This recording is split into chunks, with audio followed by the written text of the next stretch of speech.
today, Madam Speaker, will be the Prime Minister of Jamaica, the Most Honorable Andrew Holness. May it please you, Madam Speaker.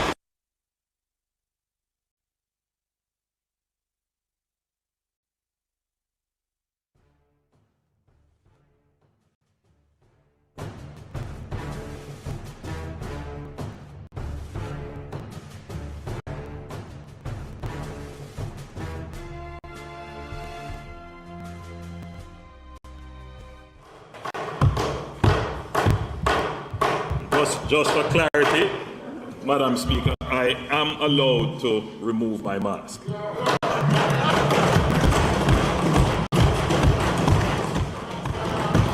I will have more to say on this mask matter later on. Madam Speaker, I believe we can all agree that these 2 years have been extremely trying times for Jamaica, and indeed the world. We give God thanks for sparing our lives and keeping us safe, to be able to gather here to discuss the plans for our nation. Madam Speaker, it is not an easy task to manage a parliament. The objective is to control two competing forces: robustness and rowdiness. I believe that the last parliamentary year under your leadership, supported by the Most Honourable Juliet Holness, our Deputy Speaker, and Ms. Valerie Curtis, our Clerk, we have been more robust and less rowdy.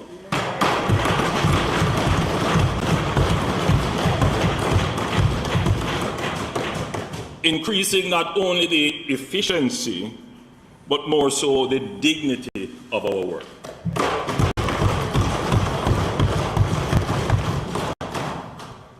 Madam Speaker, the environment in which Parliament conducts its affairs should be reflective of the dignity of our work and support its efficiency. It is therefore fitting that in our 60th year, construction will commence on Jamaica's new Houses of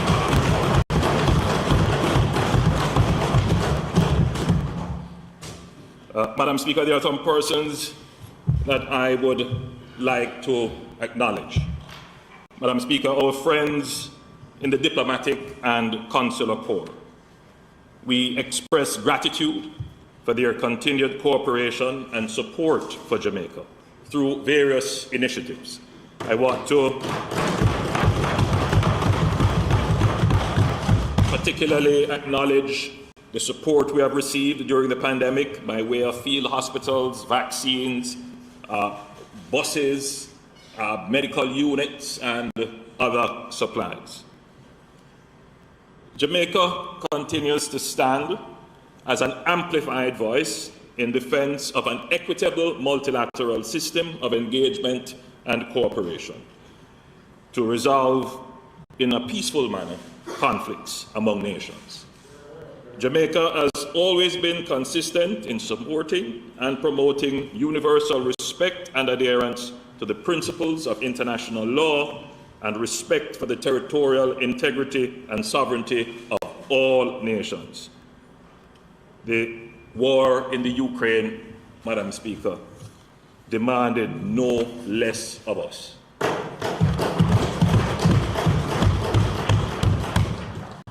Madam Speaker, I want to acknowledge the work of our public servants and public officers generally. But you will understand if I single out the Cabinet Secretary, Ambassador Douglas Saunders, who was given over 40 years of high-quality service to the people of Jamaica. First through the Ministry of Foreign Affairs and since 2008 through the Cabinet Office. Ambassador Saunders will retire from the post this year, and I wish to commend him for his significant contribution to public service across ministries and administrations. I want to also acknowledge one of the most effective, knowledgeable, and hard-working permanent secretaries, Mrs. Audrey Sewell,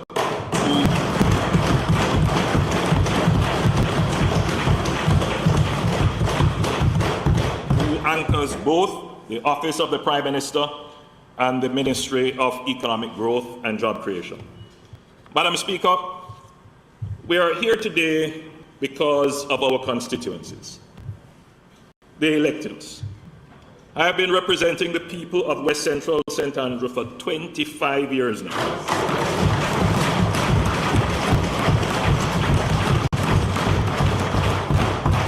We have achieved much in the constituency. The Jamaica-China Goodwill Infant School, a new community recreation park in Malines Gardens, the new Olympic Garden state-of-the-art police station,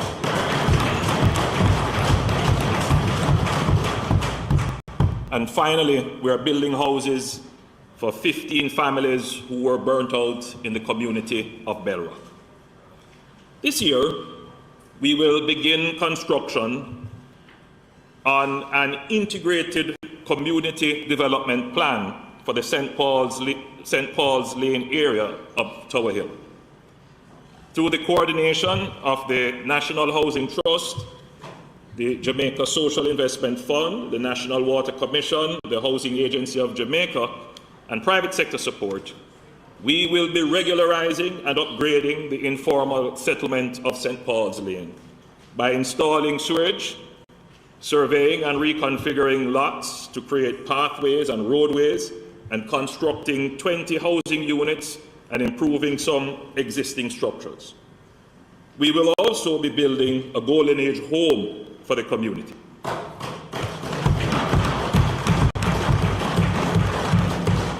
Separately, through private and charitable support, we have signed a contract to construct another infant school in the area. The objective, Madam Speaker, for me is to ensure that my constituency has all the infant schools to serve that population.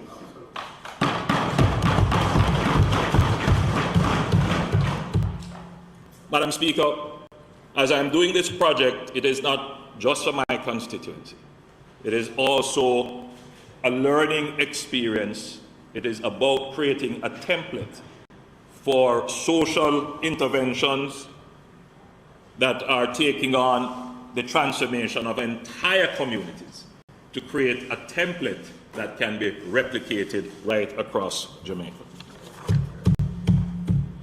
Madam Speaker, another area of the constituency in which I am particularly pleased to have had a hand in its development is the Olympic Way hip strip. Many in this house would have visited. With the support of the Tourism Product Development Company, we improved the streetscape, painted the frontage along the stretch, and we even trained persons involved in street food. We even trained some dancers. Not that kind of dance.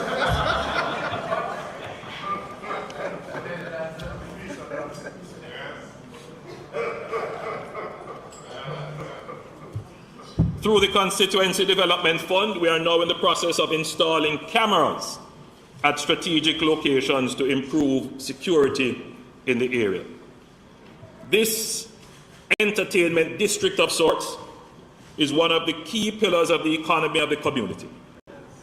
Before the pandemic, there was a dance for every day of the week, and there was vibrant nightlife. I'm told there still is.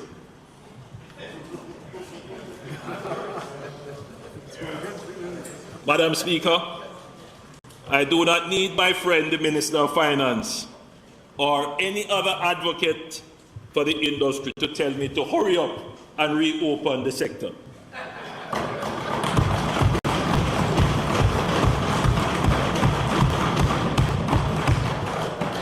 I appreciate that the entertainment industry has been the most impacted by the pandemic. and I have the greatest sympathy for the sector. I don't only talk about it, I have invested in it. My constituents depend on it. I have family members in it. Yes, and I am interested in it.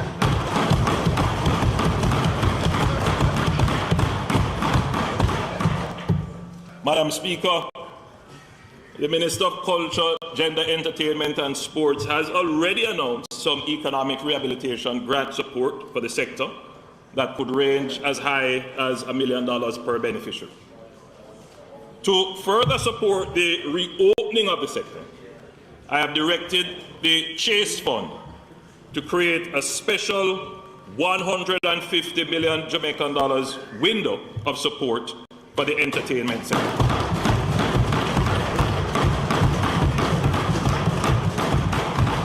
This will be used to help musicians, entertainers, theatre production companies, and promoters of festivals and events.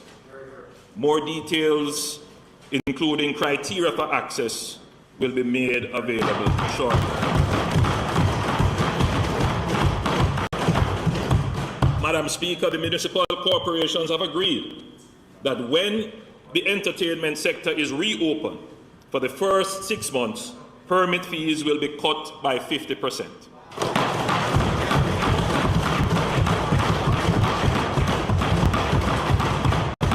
This will be particularly helpful to small promoters and event organizers. Madam Speaker, the government owns and operates some venues that are prime locations for events. Some of these venues are sensitive and some are critical revenue earners for these entities. Though we would like to make all these venues available at reduced rental cost or at no cost at all, this would not be practical or possible. I have, however, directed that all government entities that rent venues examine the possibility of cutting their rental rates or making the venues rent-free for defined events. I will update the sector on this at a later stage.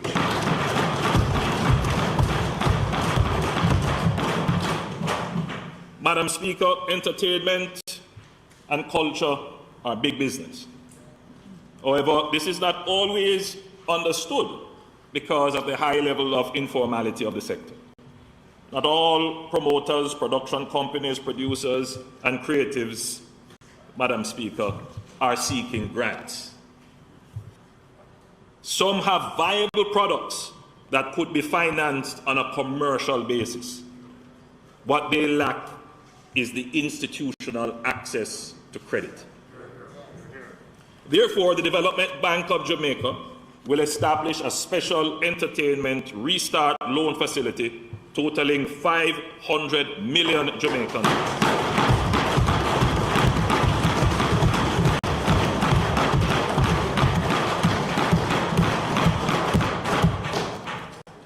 Under this facility, 250 million will be reserved for micro-enterprises, including vendors supporting the entertainment industry. Micro-enterprises will be able to access loans of up to $750,000 from the DBJ-accredited microfinance institutions for working capital, equipment, and refinancing. An additional 250 will be reserved for small and medium-sized enterprises who will be able to access loans of up to $5 million through participating DBJ, microfinance, and approved financial institutions. The DBJ will be working out the details with the microfinance and approved financial institutions with a view to launching the facility in April 2022. Madam Speaker, I wish to restate that this 500 million being allocated for this purpose from the DBJ, it is not a grant. It is a loan on commercial basis. However, it will come with great facilitation to assist businesses who have formerly been informal and who are seeking to restart in the entertainment sector to come in, sit down with a business expert, a financial expert, help you to put the proposal together, carry you through the process, and bring the informal entertainment sector now finally and firmly into the formal sector.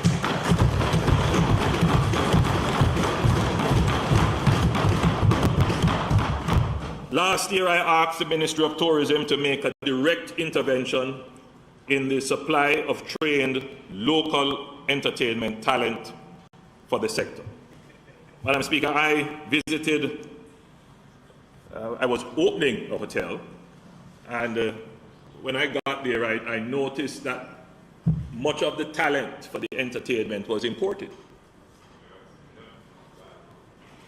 So upon seeing that, I, in full flight in a speech, gave direction to the Minister of Tourism that there needs to be an intervention. Because, Madam Speaker, you can't, in this matter, simply blame the hotel. The hotel is a business. They need a product. They need a high-quality product, a diverse product, in order to satisfy their guests. We really have to blame ourselves, having so much talent, but no skill.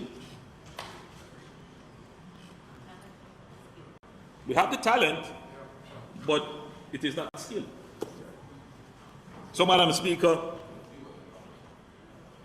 I asked the Minister of Tourism to make a direct intervention in the supply of trained local entertainment talent for the sector. I'm happy to announce that the Tourism Enhancement Fund has allocated $50 million to develop, design, and start construction of the Tourism Entertainment Academy on the Montego Bay Convention Center lands.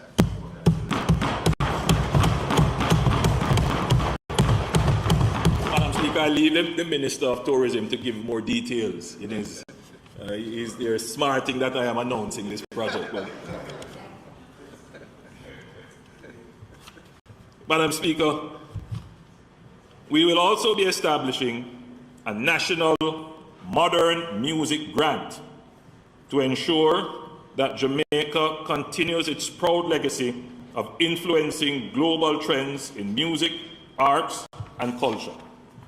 The grant will be awarded annually to 4 Jamaicans, 1 classical, 1 reggae, and 2 from the dancehall space, from the music and entertainment sectors, to pursue their professional advancement, whether they are artists, performers, sound engineers, composers, you name it. Madam Speaker, we are supporting the reopening of the entertainment sector, not just with talk, but with cash, access to credit, facilitation, and training.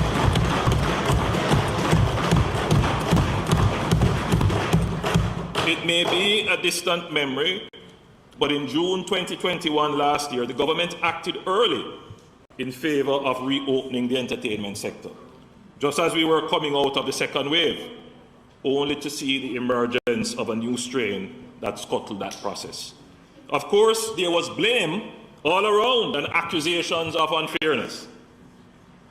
I think the lesson for the entire country is that we must be cautious and even now be prepared for the emergence of a new strain or even an existing strain that may cause a new wave of infections.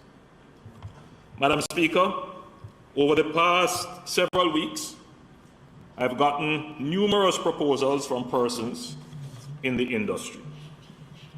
And I won't call names, but you wouldn't believe the number of persons who are willing to sit down, put pen to paper, and say, Prime Minister, do this. Here's a proposal as to how you can open up this. Here's what I plan to do for you to open up back the industry. Or when you open up back the industry, this is how I'm going to conduct my business. Because people really want to see the industry open. I think the message has gotten through that they have to take precautions, they have to integrate protocols in their operations. They make important points as well, such as specific support that is needed to protect the creators and producers of music, such as improvements to intellectual property, trademarks, and copyright legislation. They complain about that part of it, Madam Speaker, bitterly. I will not, Madam Speaker, be able to address these issues and those proposals here in this presentation, but I wish to assure them that I am taking a direct interest in the matter, and along with the Minister of Culture, Gender, Entertainment and Sports, the Honourable Olivia Babsy-Grange, we will carefully study these proposals with the aim of partnering with the music and entertainment sectors towards building our Jamaican music and culture.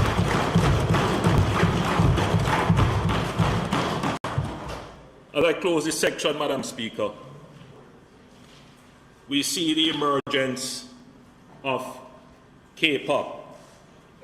We see the emergence of Afrobeats. And Madam Speaker, Jamaican music, reggae music, dancehall music is the root, the foundation.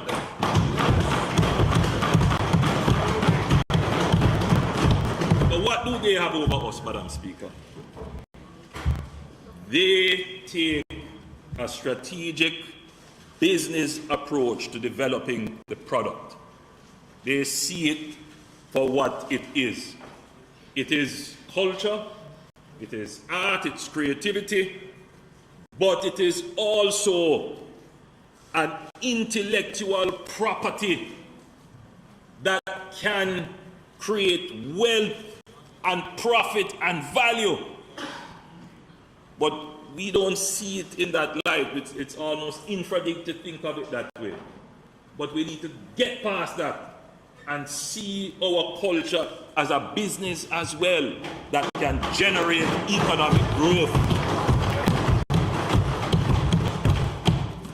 So in our 60th year, Madam Speaker, I intend to spend some time on seeing how the government can develop institutions to support our culture and transform our culture into an economic entity.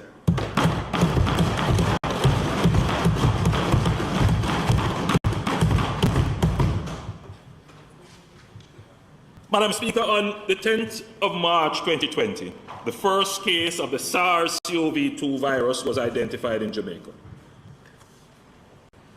On March 11, 2020, the WHO declared the public health emergency a pandemic. On March 13, 2020, the government invoked the Disaster Risk Management Act as a principal regulatory tool for managing this crisis. Madam Speaker, the pandemic was the worst health crisis in 100 years and has been by far the worst crisis faced by any administration in this country. It was the greatest test of strength and resilience as a nation, and we have done well.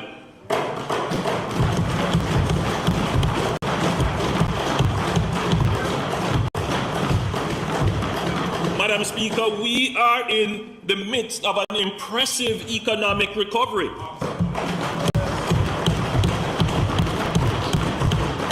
After a historic decline in 2020, the economy grew by 14.2% in the first quarter of the current financial year, the highest quarterly growth rate in Jamaica's history, and is projected to grow by 7 to 9% for the 2021-2022 fiscal year. Tourism has rebounded to near 70% of pre-pandemic levels. We had over 1.3 million stopover arrivals for January to December 2021. This did not happen by chance. It was a direct result of agility and collaboration between the Ministry of Tourism and the stakeholders in tourism. We are seeing a boom in construction activities with both commercial and residential real estate developments. After a decline in April to June 2020, the construction sector has recorded 6 consecutive quarters of growth. For the last 3 quarters, all sectors of the economy, with the exception of mining, have recorded significant growth. There has been a strong recovery, with unemployment in October 2021 being at a historic low of 7.1%. This is a record. Our debt to GDP ratio, which had increased from 94% in 2020 to 110% in March 2021, is coming back down and is projected to be at 96% at the end of March 2022. We have to give kudos to the Minister of Finance.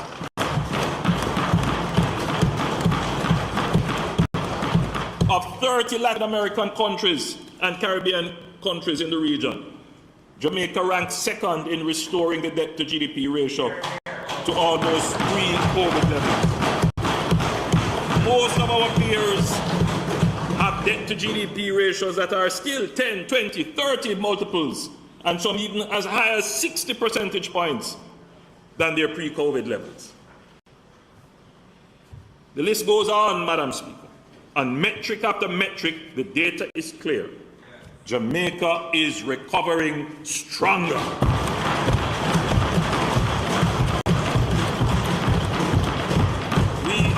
In the midst of a ticky recovery or a V-shaped recovery. You know when you go to school and you get it right? Ticky. Yes.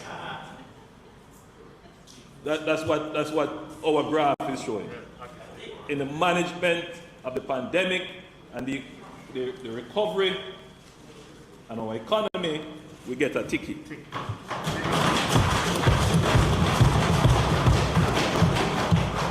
Our net international reserve stood at $3.6 billion as at February 28, 2022.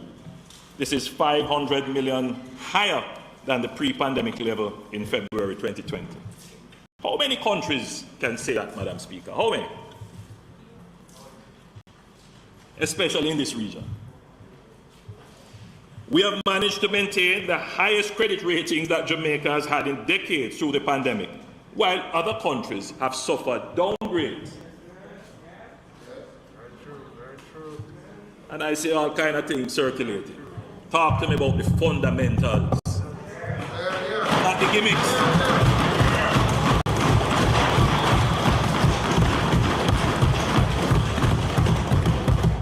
Our business and consumer confidence indices, while still below pre-pandemic levels, have increased. For the quarter ended December 2021, business confidence is at the highest level since the start of the pandemic, and consumer confidence increased by 24% in the quarter. Madam Speaker, it is important to note that these economic gains were not achieved by prioritizing the economy over health. No. Our approach from the start of the pandemic was to save lives and protect livelihoods. It was never one or the other. Both had to be done together. Despite the fallout in revenues as a result of the pandemic, the government prioritized spending for the COVID-19 health intervention, which has cost $26.4 billion so far. We also prioritized support to the most vulnerable in our society, giving back over $40.6 billion to this point. This is the most any government has ever given back in care support in the history of the world.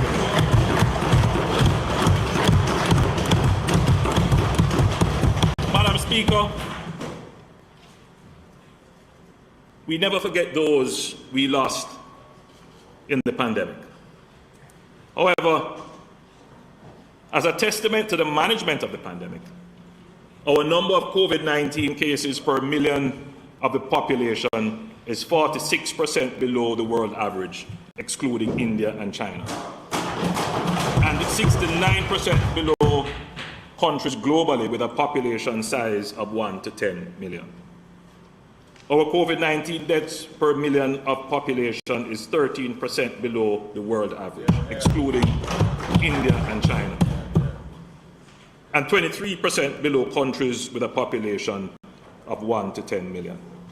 We kept Jamaica safe from the worst effects of the virus.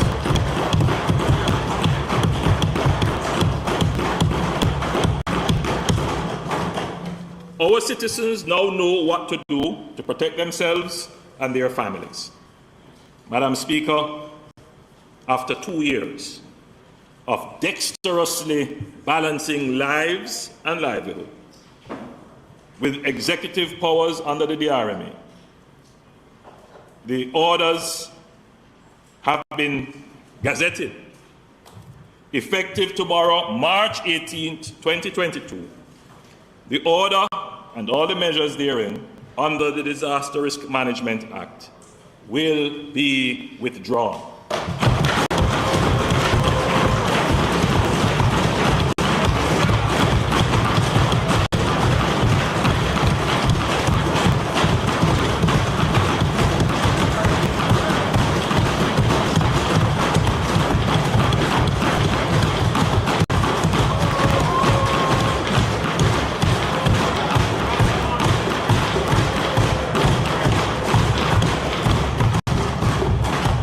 Madam Speaker. Your time for speaking has expired. Madam Speaker, I beg to move that the Prime Minister's time be extended sufficiently to allow him to complete his presentation. May it please you, Madam Speaker.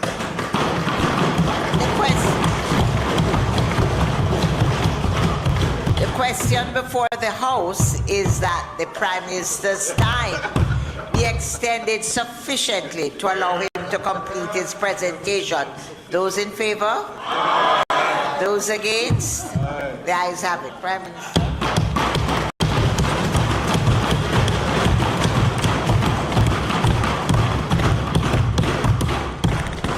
Madam Speaker, while we acknowledge that the pandemic is, thank you, Madam Speaker, and thank you, colleagues.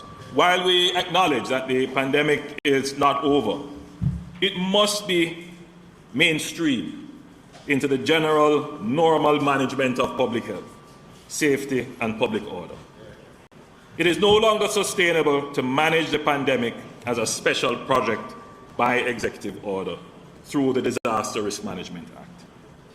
However, risks still remain, and continued vigilance is necessary, especially for vulnerable populations. For this reason, some measures will be retained and incorporated into regulations issued under the Public Health Act. Instead, these are: 1, the requirement for persons who test positive to isolate, the requirement for laboratories to protect the privacy and identity of persons testing for COVID-19, hand washing and sanitizing measures, and 4, mask wearing in enclosed spaces to which the public has access, for example, supermarkets, banks, collectorate of taxes, will be retained until April 15, 2022. However, mask wearing will not be mandated, but will be recommended in establishments that serve food, liquor, or other drink for consumption within the premises.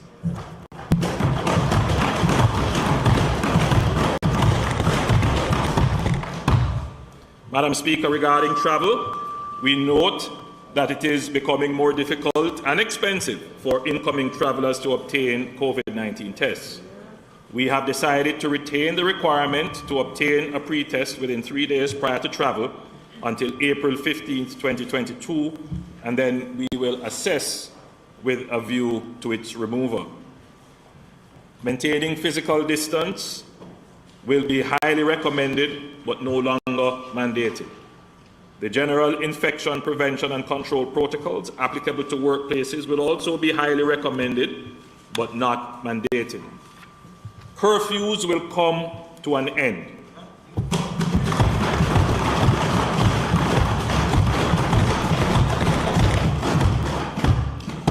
But we still recommend that you use your discretion,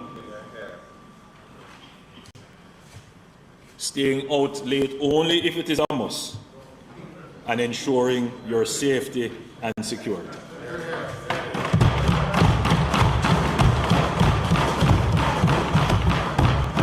The prohibition and entertainment will now be lifted. The prohibition on entertainment, Madam Speaker, will now be lifted as of tomorrow, March 18, 2022.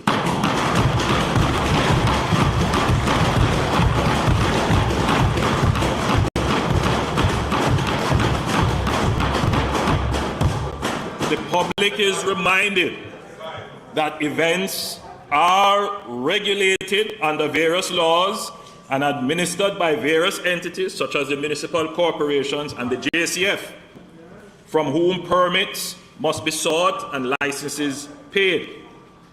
The permits granted will include a condition that the number of persons in any venue must be below 70% of the capacity. This condition will be kept until the 15th of April, 2022. Certain restrictions currently applicable to hospitals, nursing homes, infirmaries, and correctional facilities will become matters for policy at the level of the Ministry of Health and Wellness, the Ministry of Local Government and Rural Development, and the Ministry of National Security as applicable. Madam Speaker, I re-emphasize, we are not declaring an end to the pandemic. There are still outbreaks happening all over the world.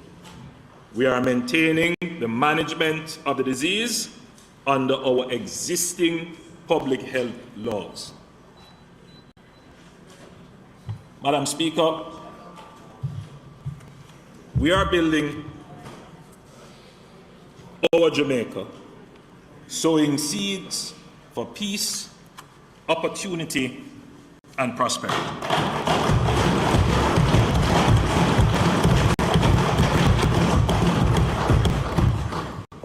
In the management of the pandemic, Madam Speaker,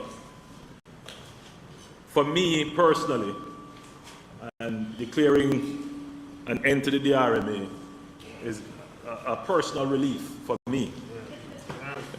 Because, Madam Speaker, there and the Minister, because, Madam Speaker, in our democracy, it is not usual for there to be such an extended use of executive powers.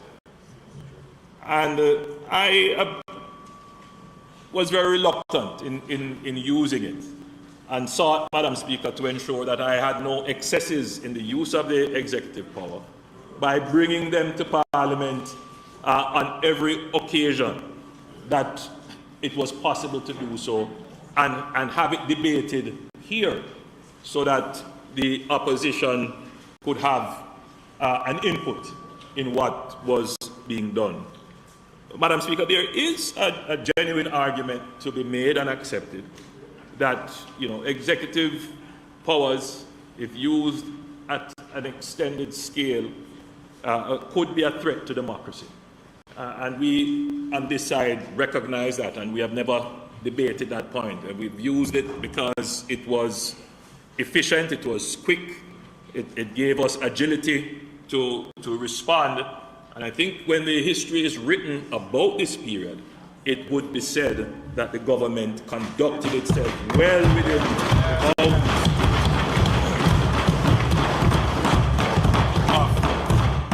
of democracy. Madam Speaker, many leaders have gotten into trouble in using these executive powers because it requires such a faithful adherence to it. And I have seen recently where some on this side have got themselves into a little hot water. So Madam Speaker, we have a system in the cabinet where we recognize that there is no principle over us. We are it. So we have to set the rules and the standards. So we've made it a point of duty that cabinet must start at 10 every morning. Same thing we have done for Parliament. Parliament must start at 2. And Madam Speaker, we have appointed a sergeant at arms. Her name is Minister Gray. She is the whip. And her job, Madam Speaker, is to collect $500 for every 5 minutes that a cabinet minister is late. What has happened, No, 500 Jamaican dollars. What has happened, and that would be, what has happened, Madam Speaker, is that we haven't been able to collect much because all the ministers are on time.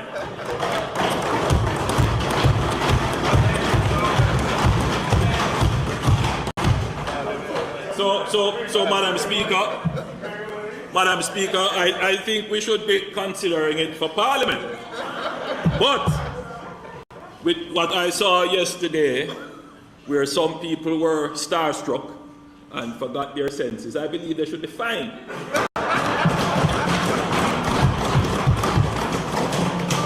And so, Minister Grange, who is used to being among stars and kept her mask on, I am appointing you, Minister, to collect $100,000 from every minister who was here.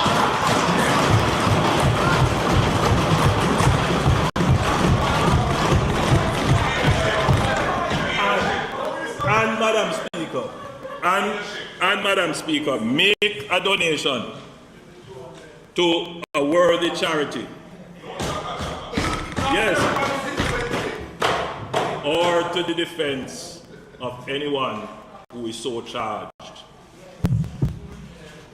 Remain with a pending charge.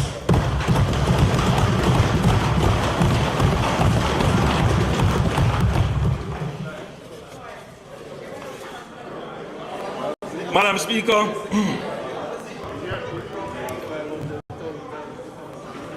Madam Speaker, in our 60th year of independence, the greatest task before us as leaders is to chart a course for the country that secures a future of peace, opportunity, and prosperity for all Jamaicans. Over the past decade, through successive administrations, we have laid a robust, resilient, and sustainable macroeconomic foundation. This has been achieved through great sacrifice by the Jamaican people, and we must never take it for granted. But this is not an end in itself. It is the means to fulfilling the dreams and aspirations of the Jamaican people. The macroeconomic foundation is fertile ground on which we must now sow seeds for future peace, opportunity, and prosperity. Madam Speaker, my presentation today will be structured around 5 seeds: security, energy and environment, education and skills, development of infrastructure, social partnership, and unity. Security. Madam Speaker, since taking office in 2016, a safer, more secure Jamaica has been and continues to be a priority for this government. I envision a Jamaica where its people live in harmony, where life, nature, and property are respected, where our socio-emotional intelligence is such that violence is not used in social interaction. I want to see a Jamaica where the people can sleep with their windows and doors open, and I do not resile from that. It is an ambition that we should all have, rather than gleefully cheering where the situation seems overwhelming or unachievable. Madam Speaker, I am confident that in my lifetime, we will bring our murder rate down to the regional average, and we will remove the propensity to violence from our people. Madam Speaker, I have dedicated myself to this cause, and my resolve is still in this matter. Madam Speaker, no other Prime Minister has taken the interest in national security than I have done.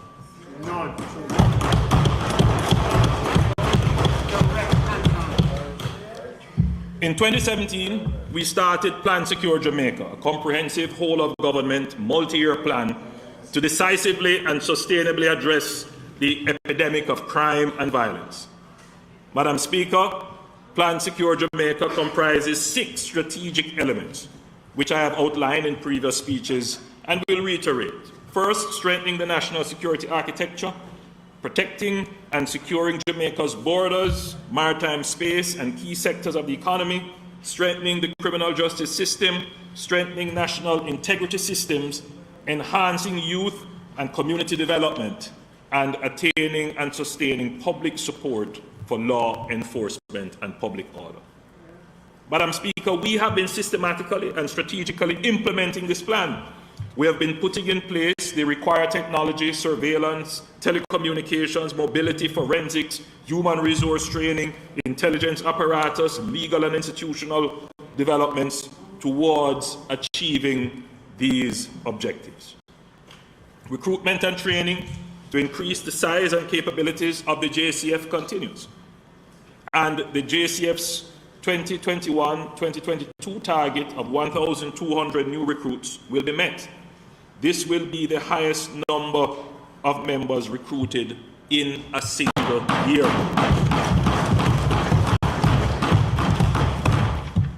It is an unassailable fact that the investment in building our national security apparatus by this government is unprecedented. It is important for the country to understand that we are pushing or pursuing a long-term, multifaceted strategy that will result in sustainable reductions in crime and violence. This is not a quick fix. Under Plan Secure Jamaica, we have started to strengthen our national security architecture by increasing the level and intensity of cooperation between agencies in the security space to narrow the opportunities for crime and remove the profit from crime. Madam Speaker, the government has remained unwavering in its strategic focus and resolve to disrupt and dismantle criminal gangs, interdict dons and gunmen, and confiscate every illegal gun in Jamaica. The failure to take meaningful and targeted action against Jamaica's biggest threat, the illegal gun, by successive governments is having lasting consequences for us today. The government has adopted a multifaceted approach to the problem of illegal guns through legislation, regulations, and law enforcement efforts. The Firearms Prohibition, Restriction and Regulation Act has been tabled in this House and is now being reviewed by a joint select committee. It will introduce harsher penalties for offences connected with the illicit trade, manufacture, stockpiling, possession, profiling, and use of illegal guns. We have launched the Get Every Illegal Gun campaign. The Firearm Licensing Authority, the FLA, and the Jamaica Customs Agency have intensified their efforts to detect illegal guns entering the country. The government has already initiated adjustments to the operations of the FLA to prevent impropriety in the issuing of gun permits. Further amendments will be made to the Firearms Bill to remove the discretion of a minister to grant firearms licenses. to require fit and proper standards and security vetting for members of the board, to require security vetting and polygraphs for all staff in sensitive posts at the FLA, and to clearly define persons who are prohibited from applying for a firearm. Madam Speaker, there have been many calls locally for our security partners to assist us with the detection of guns coming into our ports and the interdiction of persons overseas sending these guns to Jamaica. Our partners have been cooperating with us, both on guns and lottery scamming. However, from our side, we must show that we are serious. It cannot be that agents at our ports are complicit in facilitating the import of illegal guns and contraband, and nothing is done about it. It cannot be that lottery scammers and other unfit persons are able to get legal guns to carry out their illicit activities. We are tightening up the FLA and customs.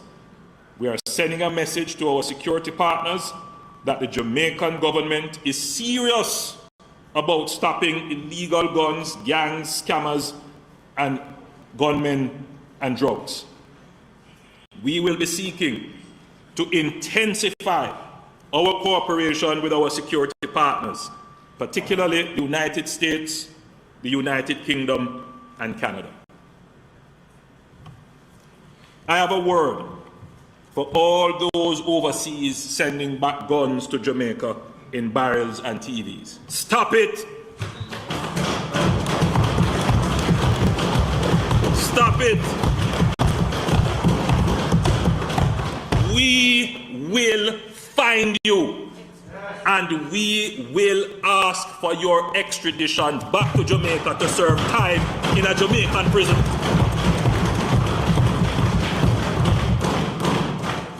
That is another key element of the strategy, Madam Speaker. We have to have stronger, closer relations with our security partners on these matters so that they see we are serious. Can't be that we are asking for help and at the same time we don't appear to be serious. Because if we tighten that security partnership, Madam Speaker, we can stem the flow of guns through our legal ports.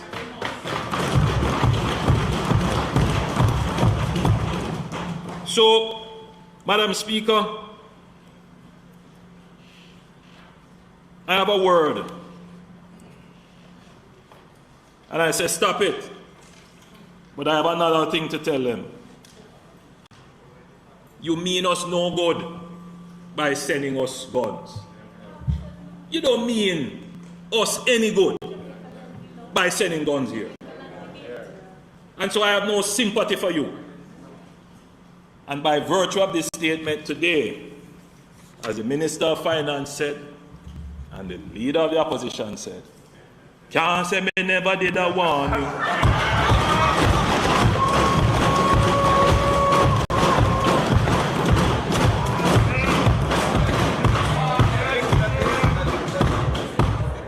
Recently, the recently launched JCF, JDF anti-gang task force has been operational, and their efforts so far have been reaping significant success.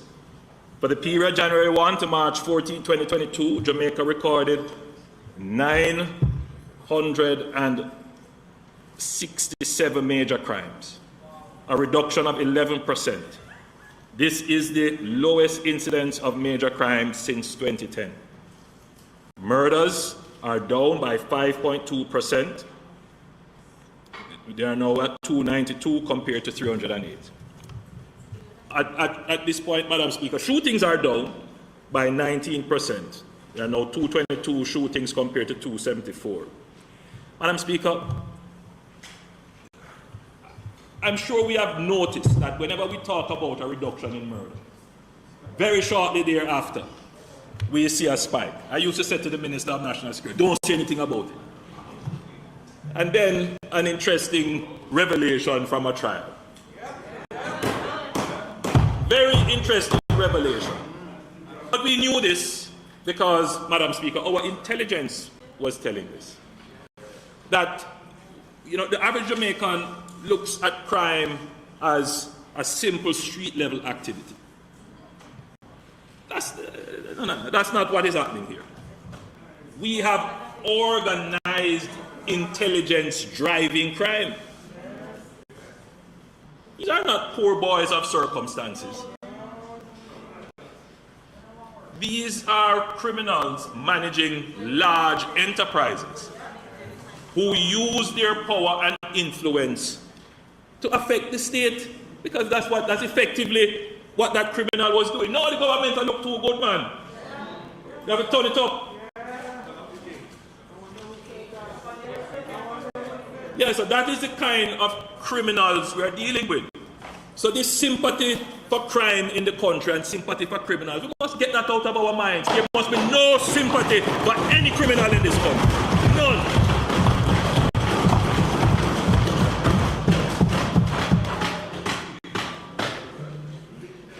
We have, Madam Speaker, 196 firearms have been seized, which to date, might be even more, which represents an overall increase of 26% and a 100% increase in rifle seizures. The campaign is working. People are giving information. Madam Speaker, we have put $25 million from the FLA into the Get Every Illegal Gun campaign.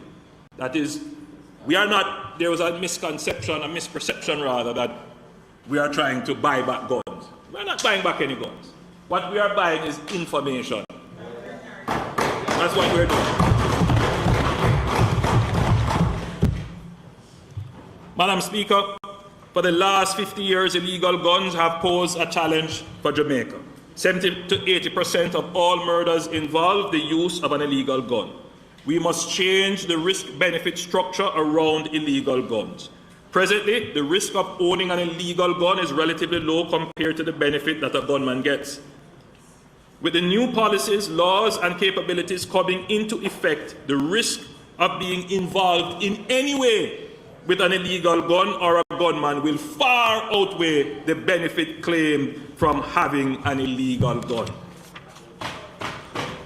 We are changing the narrative where in some communities illegal guns are a part of life, a part of our culture, and many, especially our young men, don't see them as illegal or even as a danger. While some will choose education as their tool of empowerment and earning respect, some youth unfortunately choose the gun as their route to getting respect and money. We cannot ignore the social factors that have embedded this approach in the minds of our young people. But, unfortunately, over the years, we as a society have excused the possession of an illegal gun as a means of correcting historical social inequities. We have even cast the illegal gun as an economic tool, a means of livelihood, eating of food. We have been ambivalent in denouncing the illegal gun. We have been sympathetic to those who present the argument that they possess an illegal gun for their self-defense. Yet we look with alarm and amazement that our murder rate is rising, that communities are captured by criminals while decent law-abiding citizens tremble in fear of teenage gangsters. We have set back for decades the acceptance, Madam Speaker, of the gun culture. And we have sat back and we have seen the gun culture taking over our youths and our communities.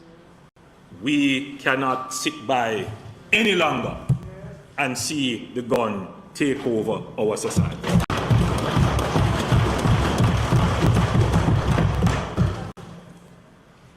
The message we are putting forward is directed especially at our young men.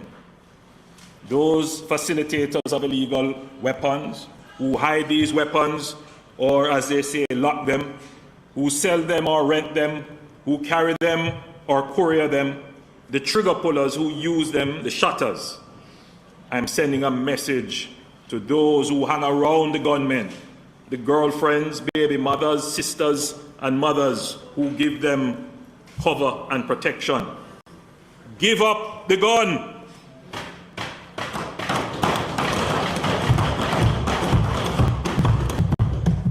We would have seen the increase and sustained focus of the security forces so far.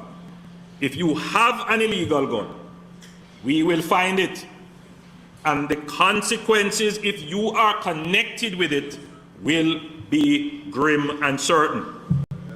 Finally, to mothers and family members of those young men who have illegal guns, talk to your sons and deliver the warning to them.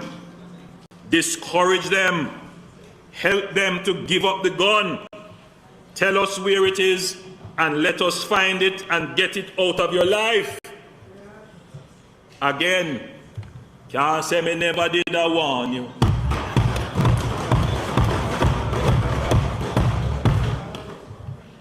Madam Speaker, the JDF continues to be critical to the security of Jamaica. I wish to thank Lieutenant General Rocky Meade, retired Chief of Staff, for his sterling leadership of the JDF, and we welcome our new Chief of Staff, Rear Admiral Antoinette Weems-Gorman.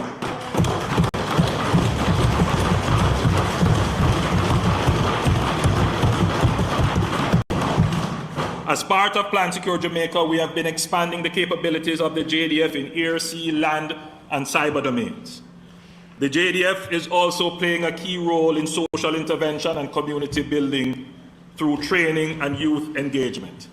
Madam Speaker, as part of the strategic plan to increase security in our land domain, and in response to the growing trend of criminals creating hideouts and camps in very remote and uninhabited areas from which they launch attacks on communities and then escape back into these areas, the JDF will be expanding its patrol, surveillance, and presence in our remote and inaccessible regions across Jamaica. Where feasible, permanent presence will be established, and this will assist not only in detecting criminals and illegal activities, but it will help with conservation of our natural resources in these areas.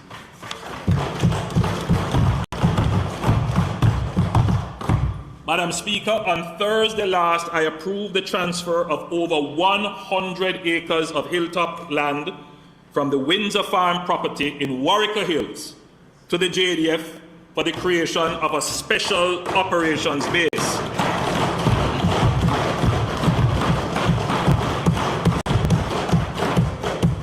This is a strategic location from which the JDF can take control of the mountain range and conduct a range of operations in support of the JCF and other national security goals.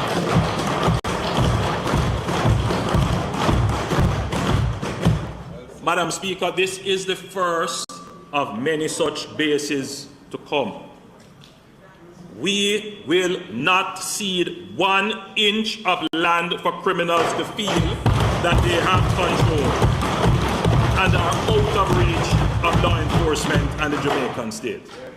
Madam Speaker, we are investing in very sophisticated technologies, and we are developing strategies to counter these criminals.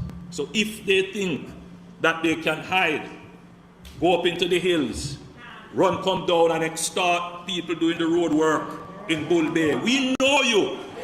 We are going to find you, and you will be dealt with according to the law.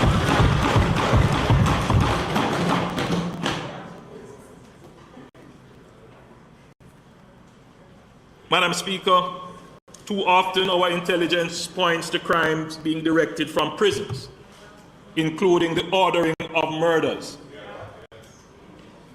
The phones and contraband do not walk up into the prisons by themselves. As it stands now, our prisons are a national security risk.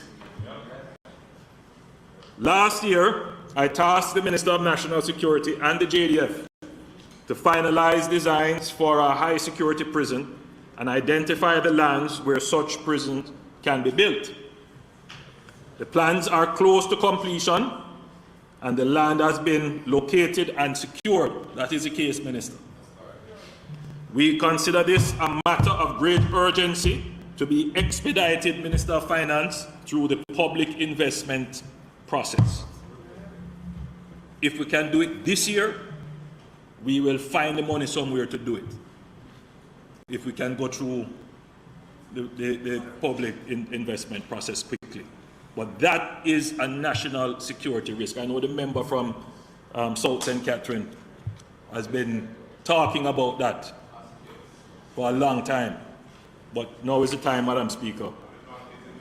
However, Madam Speaker, regardless of how thick we make the walls, the number of cameras we install, and how far we locate the prison, if there is collusion between guards and prisoners, phones and other contraband will get in and messages and instructions will get out.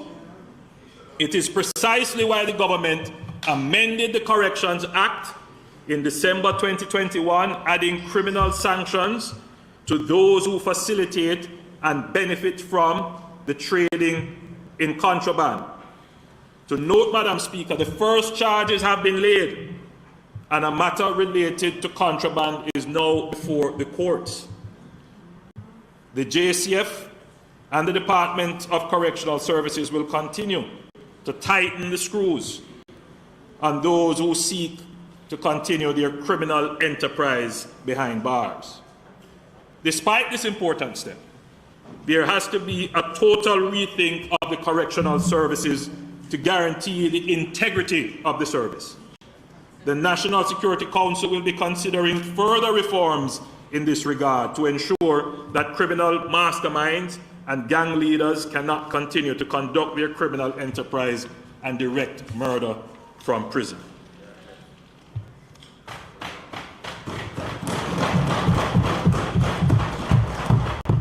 Madam Speaker, this government is pursuing a comprehensive, sustainable strategy to improve our security and sowing seeds of peace, opportunity, and prosperity. Madam Speaker, just for note,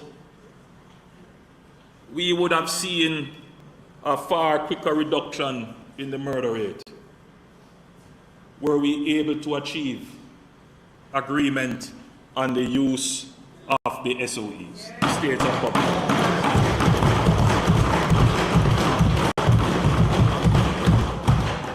Madam Speaker, I think about all the lives we could have saved.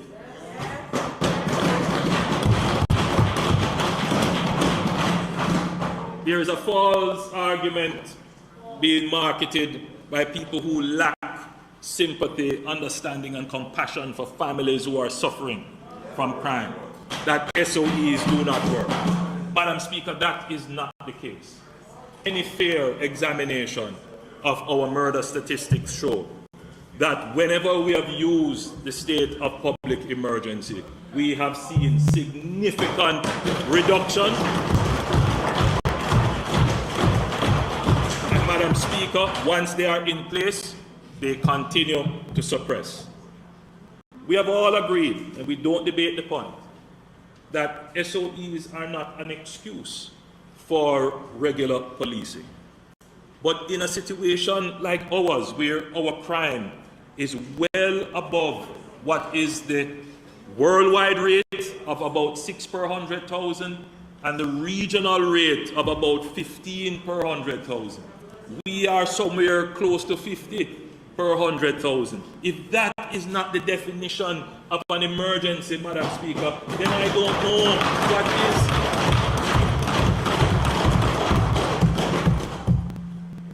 But as I say, Madam Speaker, it is what it is. Madam Speaker, I now turn to energy. Just as the world seems to be getting over the worst of the pandemic, the war in the Ukraine has further disrupted already fragile global supply chains and worsened high inflation levels through spikes in global commodity prices, particularly the price of oil and gas, casting a shadow over global economic confidence, just at the moment optimism about the post-pandemic recovery was beginning to take hold. This geopolitical crisis, thousands of miles away, is of macro-critical importance for Jamaica. The cost of energy is now a fiscal risk and likely to become our most significant growth impediment. The cost of imported crude and refined oil products in 2021 was over $1 billion, an increase of 77% relative to 2020. The increase in the volume of imports between 2020 and 2021 was approximately 13%. The current levels of global prices are 40 to 50 times higher than the average levels prevailing in 2021. So, Madam Speaker, we increased our volumes by 13%, but the cost increased by 77%. And that just showed you what was happening to the price of oil. Madam Speaker, this illustrates the extent of oil price volatility and our vulnerability to its vagaries. Volatile oil prices immediately have an effect on the transport sector and on the cost of electricity. This then ripples through all segments of the economy, affecting inflation and impacting our balance of payments and therefore the exchange rate. We have been monitoring the world prices and we have been seeing some recent corrections in the spike. Price went up a bit today. We expect that this general downward settling will continue as the markets adjust. However, prices are likely to remain high, and in the long term, the fundamental volatility will continue. The fiscal response to uncertainty and volatility is to build buffers to absorb shocks. This means being disciplined with revenues and targeting expenditure to the people who are hardest hit and least able to withstand adverse price changes. There are calls from certain quarters to give up revenues, while at the same time calling for increased expenditure. The two things are not sustainable without increasing borrowing. While the opposition can make these calls without any political accountability, it is the government that must balance the books of the country so that all Jamaican households can balance their books in return. Madam Speaker, Jamaica has been through its period of populist economics and reckless fiscal management. It has landed us in high debt and made us unable to respond to crises without incurring further debt.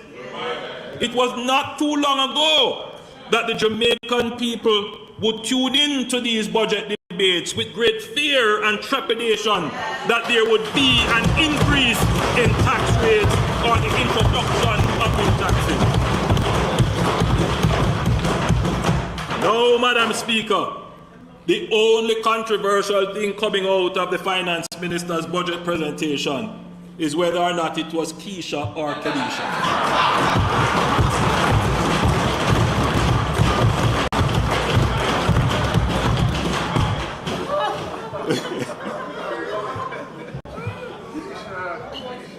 The administration has presented 7 budgets with no net new taxes and 5 budgets without any new taxes at all. 5 budgets. Can you imagine that? I've never seen that in my lifetime. In addition, we have removed taxes such as the minimum business tax and income tax for persons earning less than 1.5 million.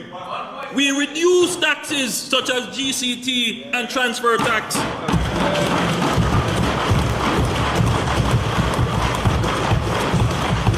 I am sure every Jamaican is quite appreciative of the fact that in the midst of the economic fallout from the pandemic, which was the worst global crisis in 100 years, and now exacerbated by oil price increases, factors outside of our control, our government can come to the people and say, no new taxes.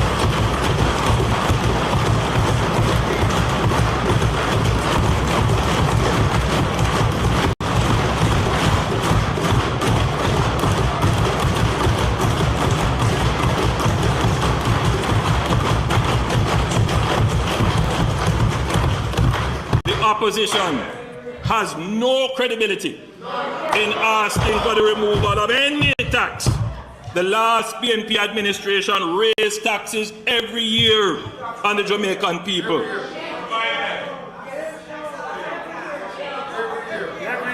Over 58 billion in new taxes were put on the people during a period of relative global stability and growth.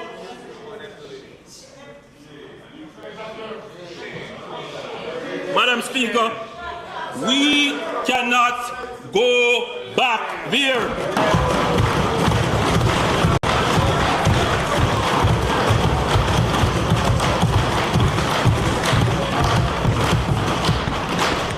While I understand that you are struggling to find points to counteract,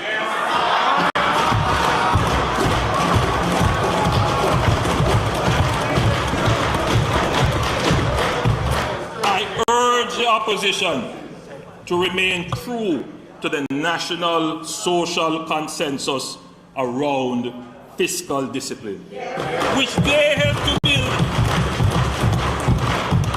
and not to sacrifice this consensus for political expediency.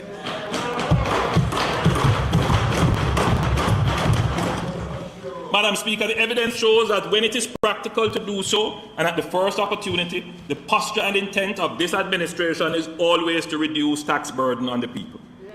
As we recover and our fiscal situation improves, I am sure that there will be more opportunities for givebacks and tax removal.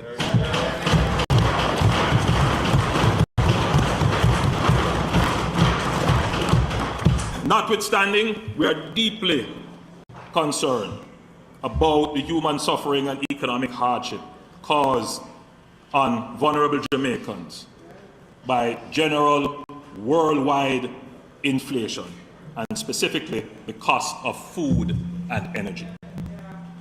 We have reserved resources in the budget for targeted support to the most vulnerable households and sectors. We have demonstrated that we are able to administer targeted care packages and programs with great efficiency and effectiveness. This is a far better way of using scarce resources to show care.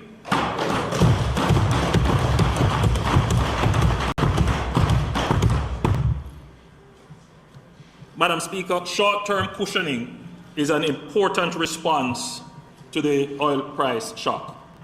However, we must take bold and decisive steps to reduce the extent of our dependence on oil and gas imports for our domestic energy needs.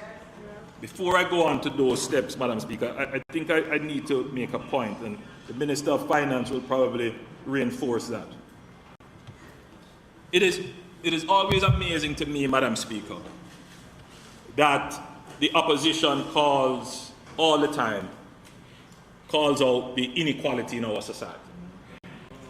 And by any measure, Jamaica is one of the most unequal countries, certainly in terms of income distribution in the region. But in the region, in Caribbean. But, Madam Speaker, if it is then that we have this inequality, particularly in income, and you're going to give a tax break, you have to be very careful that that tax break does not help to exacerbate inequality.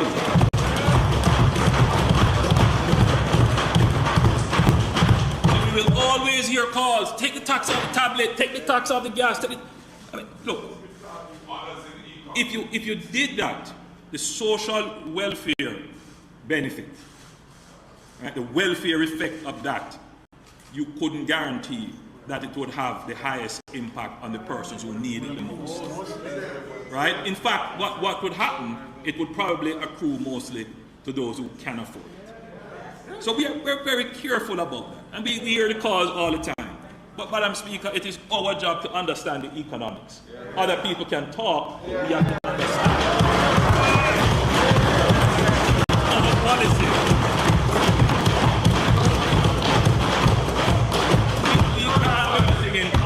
That exacerbates inequality. And you know, Madam Speaker, so people, I'm sorry for departing from my script, Madam Speaker, but you know, I mean, later on I'll have to deal with this element, but it's important to deal with it here. So, Madam Speaker, you know, one of the reasons why we promote the digital society and we promote things like NIDS is to help us in our strategy of direct transfers so that we can properly identify and account for those who truly need the help.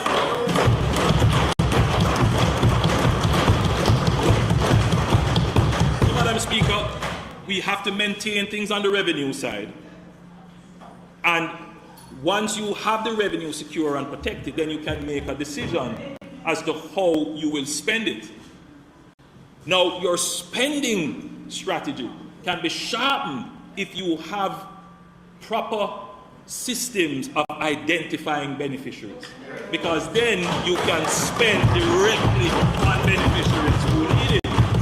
And it is in that way that you reduce inequality.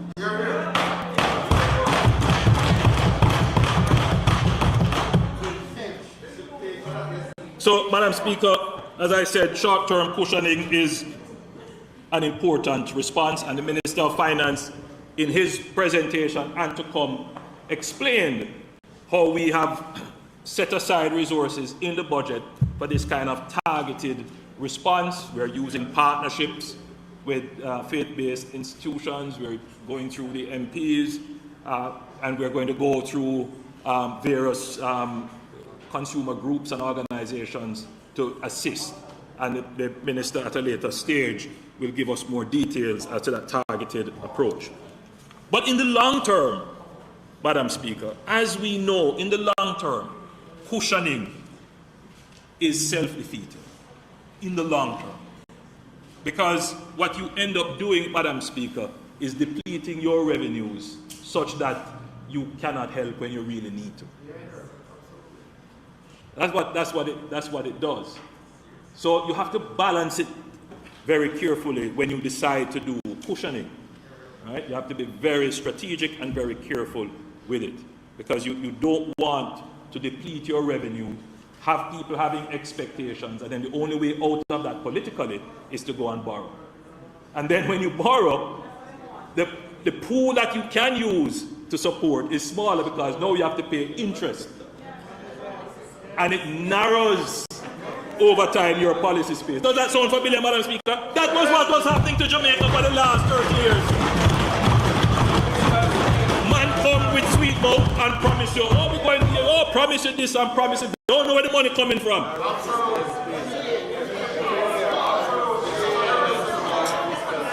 So, you know, Madam Speaker, it's very frustrating. I must tell you, Madam Speaker, it's very, very frustrating listening to the level of public debate and commentary on these issues, because the people don't take the time to truly understand what are the challenges that we face. Madam Speaker, Jamaica is blessed with abundant renewable energy sources, solar, wind, and potential for hydroelectricity, and tapping these must be a national priority. We must transition quickly from carbon-based fuels to renewables as the base of our electricity generation and commuter transport.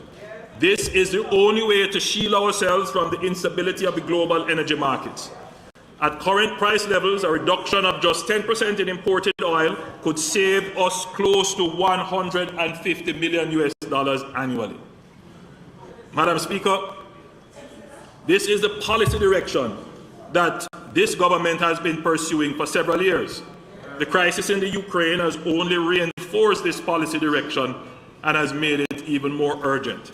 In my budget presentation in March 2020, I had outlined an innovative and transformational project that would simultaneously address two critical challenges, energy and water. I had indicated that the government was exploring the implementation of a pump, storage, hydroelectric, and water systems project. I am pleased to report that we have received an unsolicited proposal from a consortium of reputable local and international companies to implement the project. In a nutshell, the project involves deep-sea desalination and pumping the fresh water into reservoirs at high elevations using solar. The fresh water will be gravity-fed downhill through hydropower turbines generating electricity. The water will then be channeled to reservoirs downstream to be used for household purposes and irrigation. Madam Speaker, this is a transformational project and has the potential to solve the water scarcity problem of the Kingston metropolitan area, providing a third source of stored water supply to complement the Mona Reservoir and Hermitage Dam.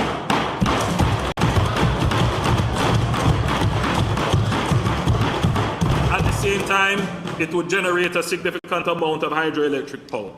The project will have a significant cross-cutting impact as it will also provide climate change mitigation and adaptation benefits.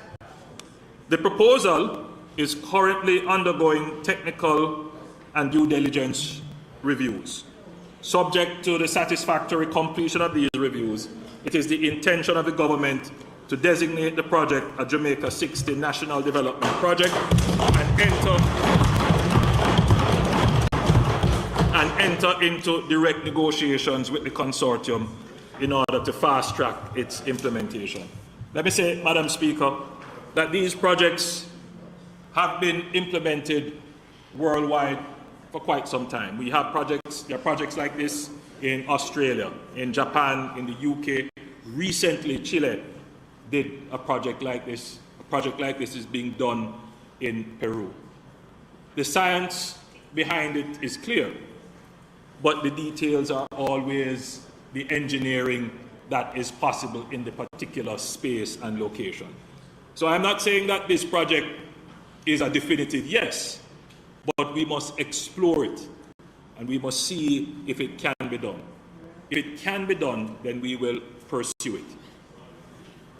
Madam Speaker, renewables currently account for 13% of our energy generation mix, and our stated target for renewables is 30% by 2030. I've asked the Minister of Energy to increase that to 50%. This will still leave us extremely vulnerable to global oil price shocks. We must formally establish a much more ambitious target for renewable energy. The pumped storage hydroelectric water systems project, along with other proposals on the table, could move our renewables proportion to what I have said, 50%. Can you imagine if 50% of our electricity is generated by our natural resources here?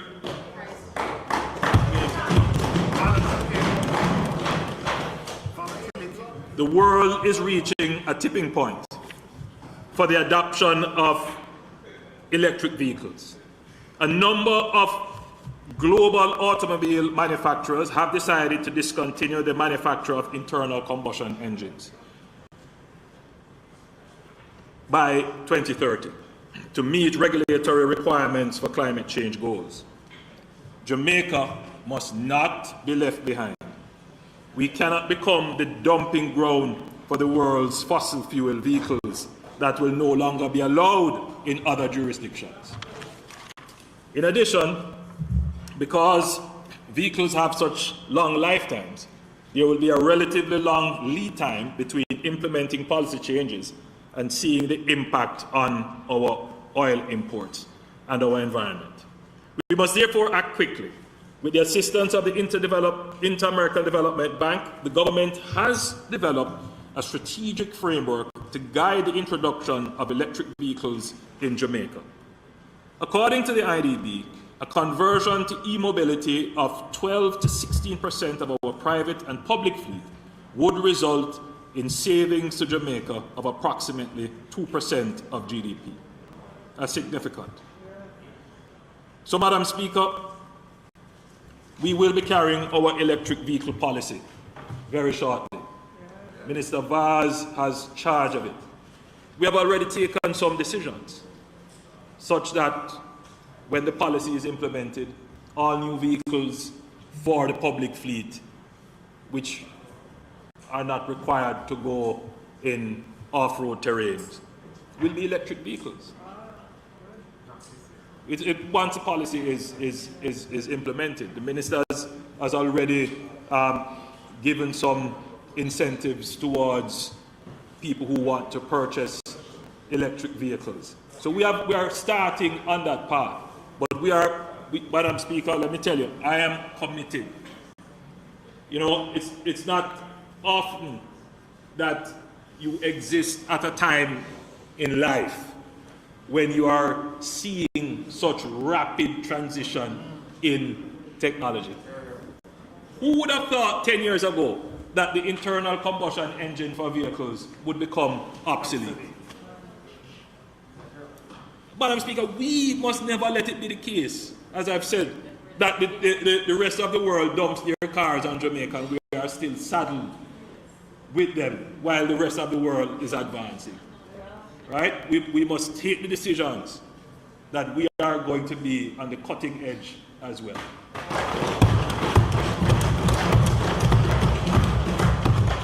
Madam Speaker, allow me to shift focus to the issues of environmental sustainability, protection and restoration.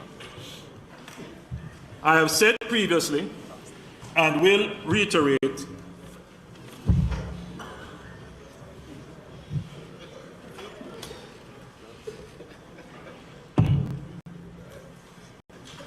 Madam Speaker, I took a little bottle of something here. Don't worry, Mark, it's not Isle of Victory.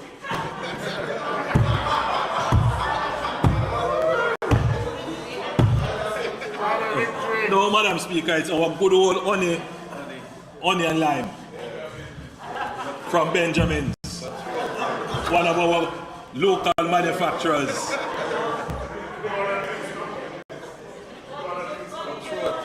Have a little, so what it says honey, rum and lime.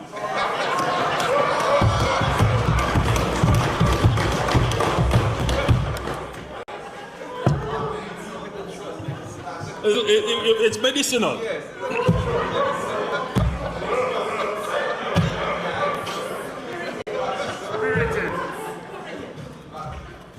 I've said previously and will reiterate today, sustainable economic growth cannot be achieved on the back of environmental degradation, and no inclusive prosperity can be steeped in pollution.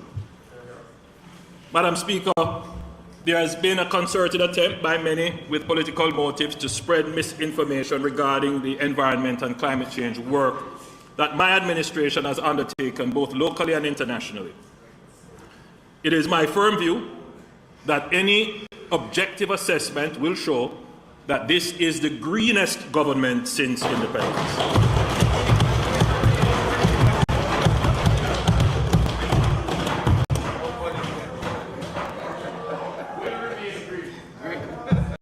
Madam Speaker, I'm sure that I am known as the builder.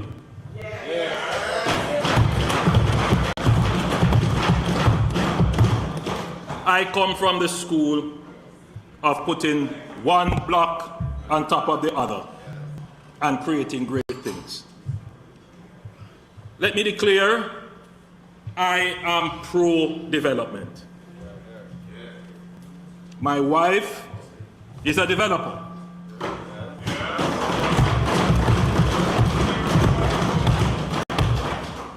And I have interest by way of land development agreement in development.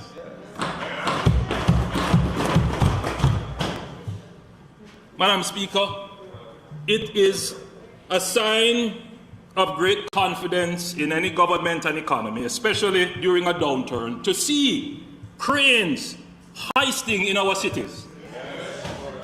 It represents renewal and modernity. We must be careful not to stifle this very transformational force for our economic development. However, Madam Speaker, I am a man of order, and I believe in orderly development.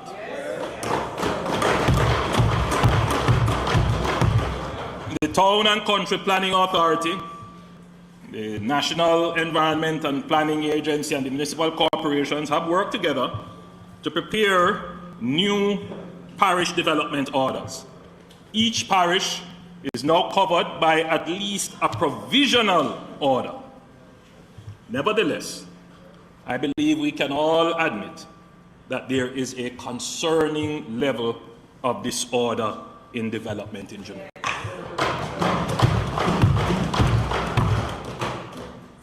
If the transformation of our skylines, business districts, and residential communities is to be sustainable and aesthetically pleasing, then it cannot be done in a disorderly way. There are some developers who are non-compliant.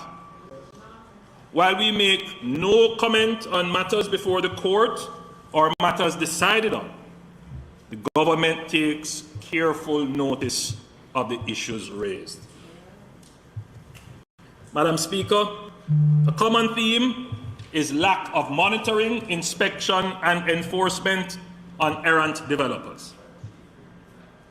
There needs to be greater clarity and tightening of gaps in the legislation governing development, particularly the approvals process. And there needs to be greater coordination and collaboration between the various agencies and arms of government. Communities have complained of lack of consultation before approvals are granted. Following from my discussions with both the head of NEPA and His Worship the Mayor, Councillor Delroy Williams, who is here with us today, the number of officers will be increased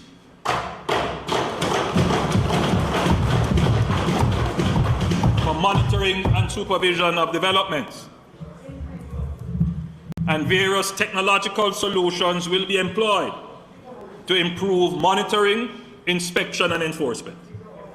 Aside from the improving of coordination among the various development and regulatory agencies, the Town and Country Act needs some upgrading. The Town and Country Act was put in place in 1957. Yes.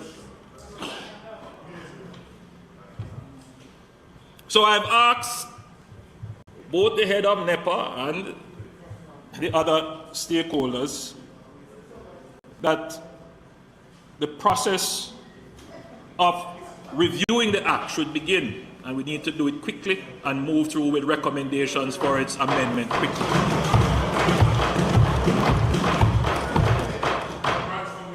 And this, of course, should take into consideration the current context, which is that greater consultation should be embedded in the Act. The people who live in areas, their concerns ought to be taken in upfront in determining developments.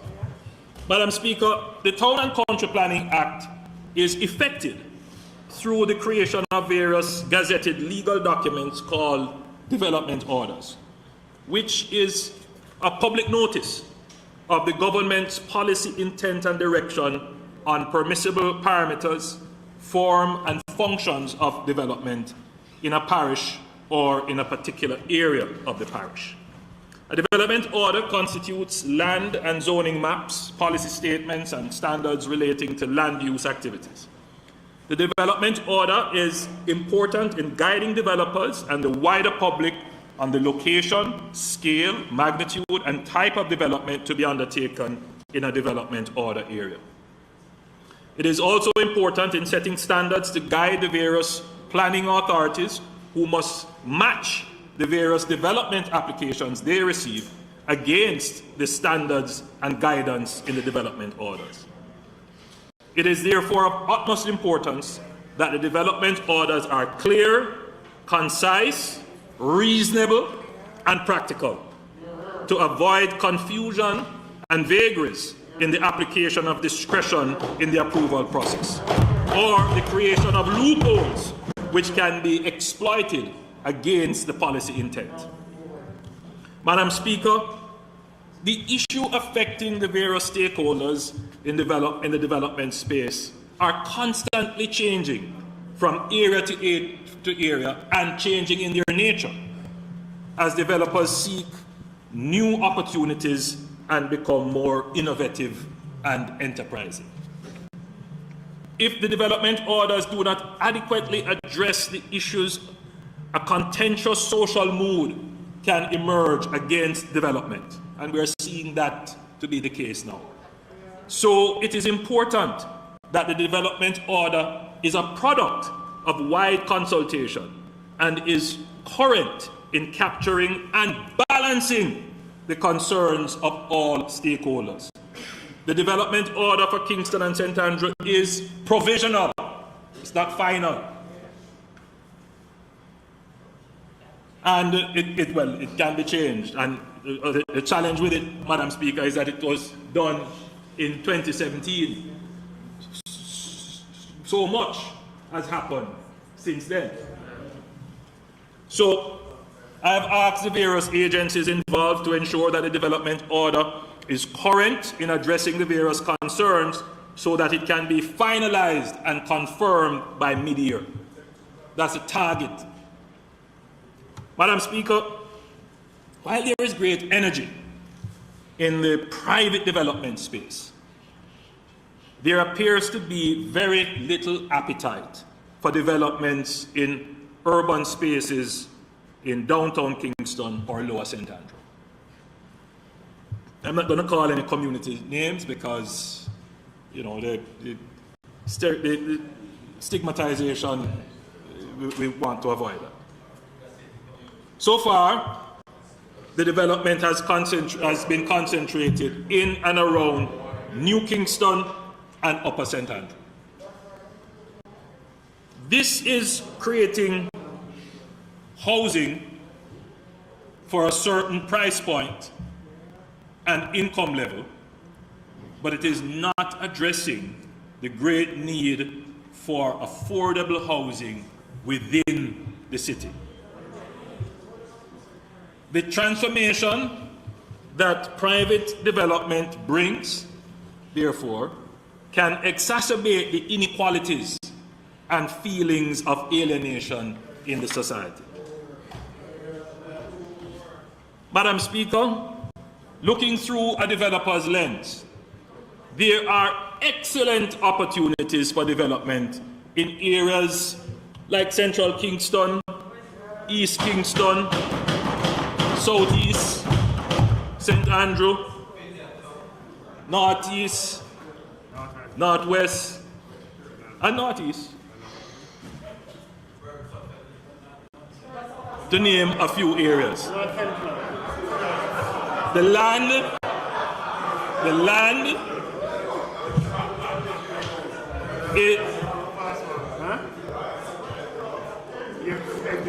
land in these areas are relatively affordable. The topography is usually flat. Basic infrastructure exists or is in close proximity. And the lands are close to economic centers with established transportation. This by itself would be a developer's dream. However, putting on the financial and economic lens, there are several impediments and risks to private capital that prevent its deployment in those areas. Some of these are known to us. Security immediately comes to mind. The fragmentation of land in these areas and the uncertainty of ownership is also a major impediment. If a developer is going to deploy capital in a project with low margins, then scale becomes important in securing returns. The lot sizes available for scale do not readily exist.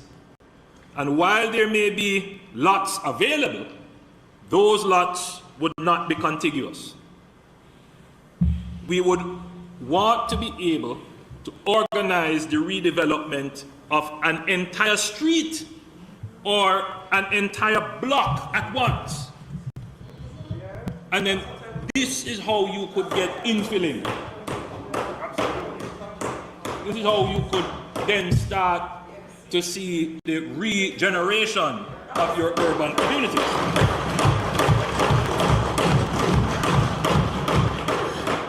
The challenge would be to locate the owners and coordinate their interests to sell at the same time. This is often an impossibility and can be long and unwieldy.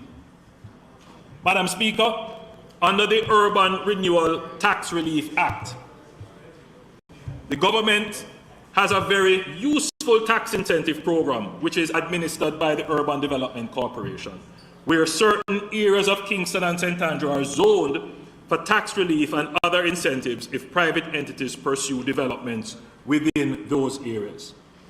They would be able to benefit from this incentive programs. They get all kinds of relief. Very few, if any, have applied for the relief. Very few.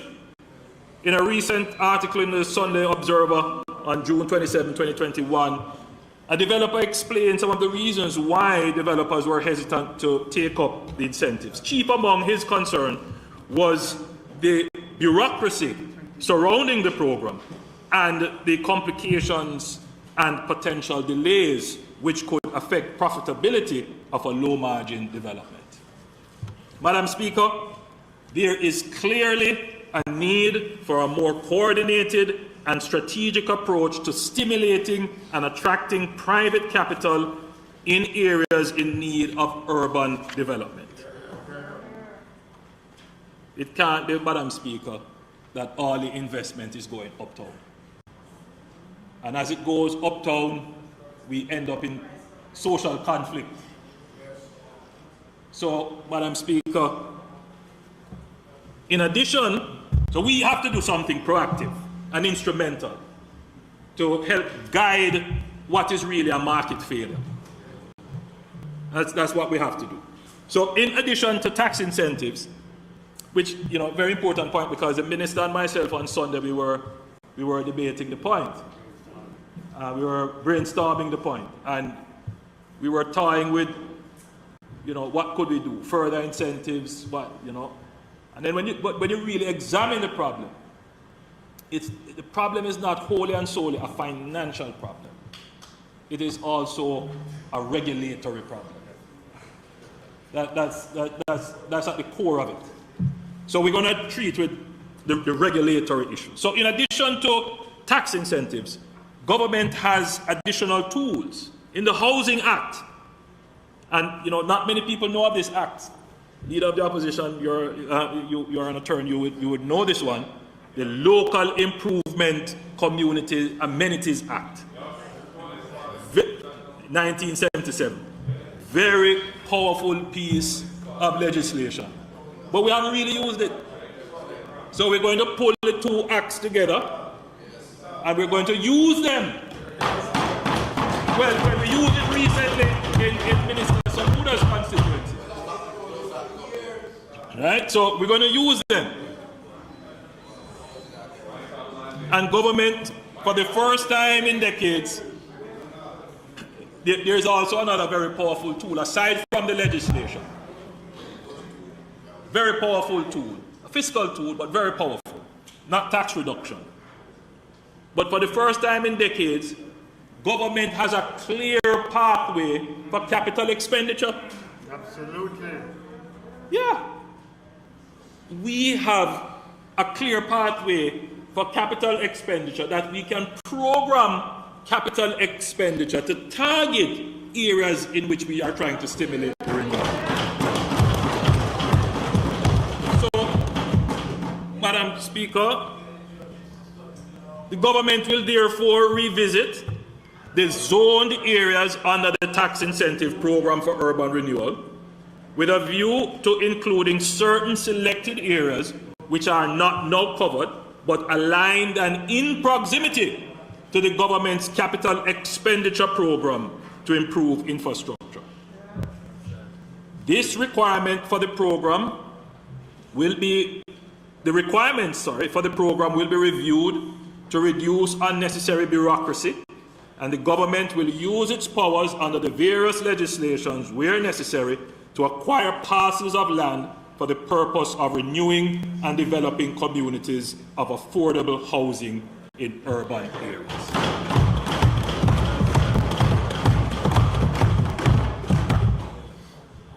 So, Madam Speaker, we are retaining on the tax side the fiscal incentive.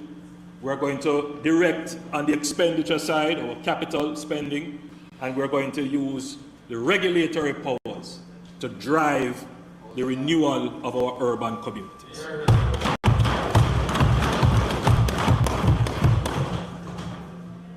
Madam Speaker, I have been deliberate in not giving too many details of the specific areas, as I do not want to go ahead of the finalization of the development order.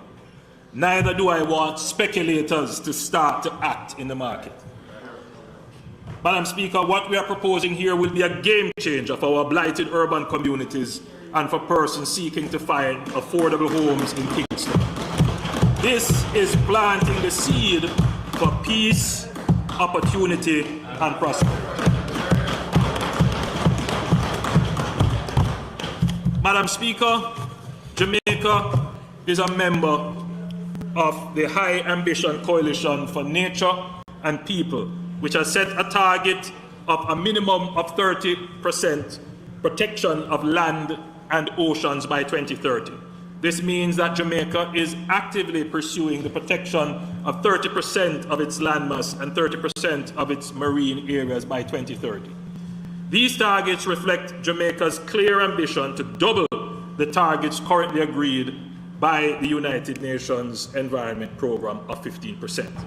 The Convention on Biological Diversity, to which Jamaica is a party, defines a protected area as a clearly defined geographical space recognized, dedicated, and managed through legal or other effective means to achieve the long-term conservation of nature with associated ecosystem services and cultural values. During the current year, the government has also made significant progress in advancing protected areas legislation. Firstly, the Black River Protected Area in St. Elizabeth.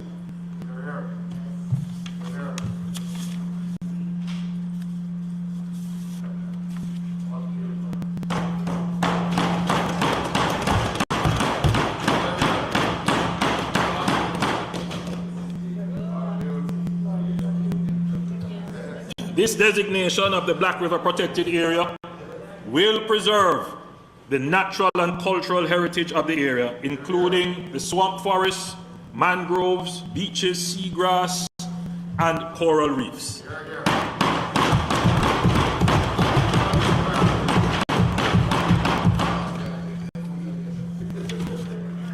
Secondly, Madam Speaker, I am proud to advise this Honourable House that the work to declare 78,024 hectares of the cockpit country a protected area is complete.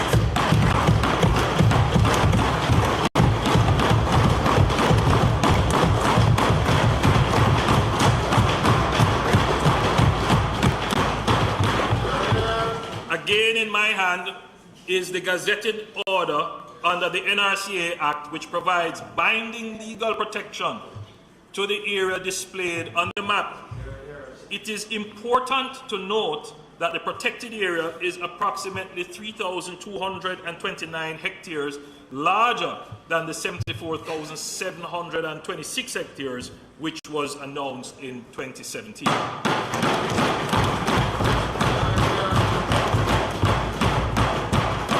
Madam Speaker, the Cockpit Country Protected Area is the island's largest terrestrial protected area and overall the second largest protected area after the Portland Bight Protected Area, which spans 187,615 hectares of both terrestrial and marine areas. To facilitate an accurate definition of the boundary of the Cockpit Country Protected Area, a ground truthing exercise was undertaken. This activity commenced in July 2018 and was completed in December 2021. Completed rather in December 2021. In undertaking this exercise, the department surveyed and installed georeferenced permanent markers along 77% of the boundary and used outstanding topographical features to delimit the remaining 23. Let me say on this, Madam Speaker, we have had reports of persons disturbing the markers which were used to define the area. I am not going to say anything else other than we will be strict in prosecuting persons who do this.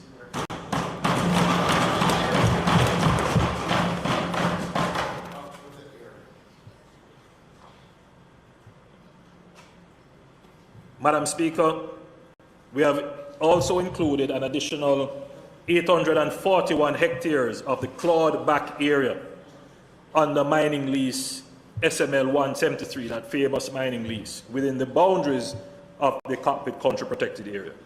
Concurrent with the designation of the CCPA, the government has issued the Mining Prohibition Cockpit Country Protected Area Notice 2022, under which the entire area is now closed to prospecting and mining.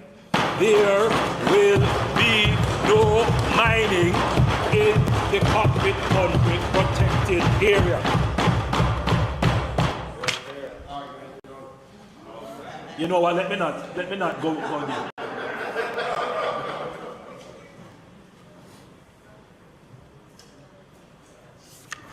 And I think, Madam Speaker, that is a major achievement in our system. We've been talking about it for decades and back and forth and back and forth. Well, Madam Speaker, we got it done. Yeah.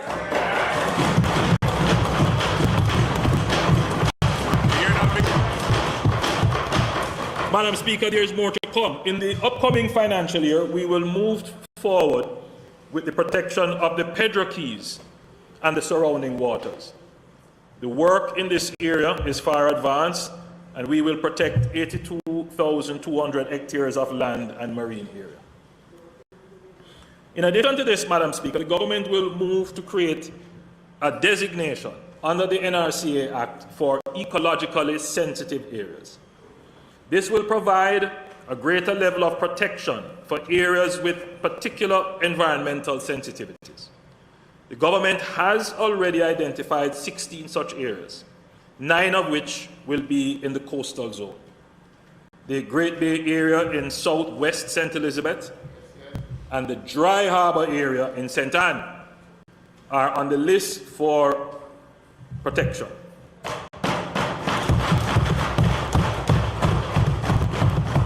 This will mean that activities such as mining will not be permissible in these designated areas.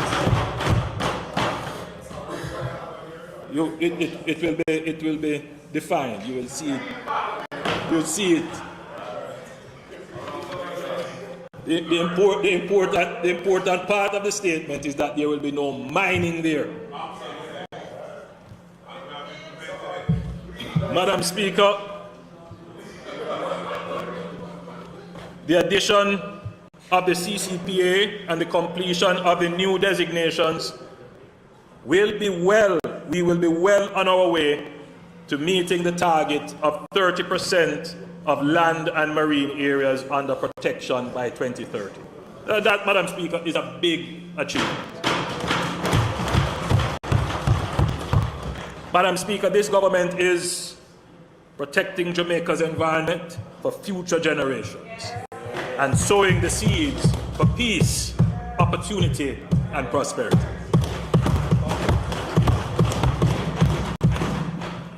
Madam Speaker, I quickly want to turn to education. Education is a foundation on which all our aspirations of peace, opportunity, and prosperity depend.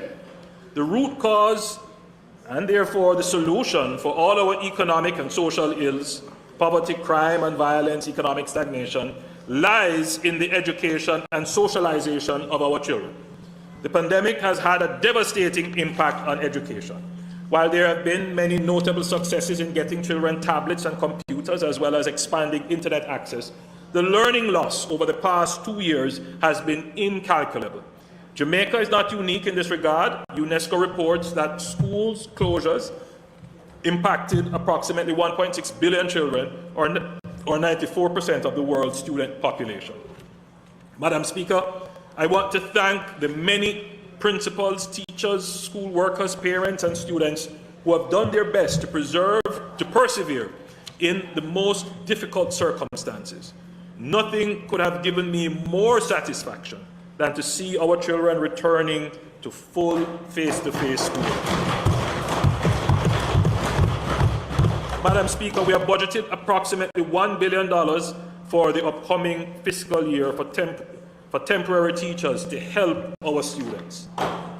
That's a very important point, Madam Speaker. We're not just talking about recovery for learning loss. We are actually putting the money there.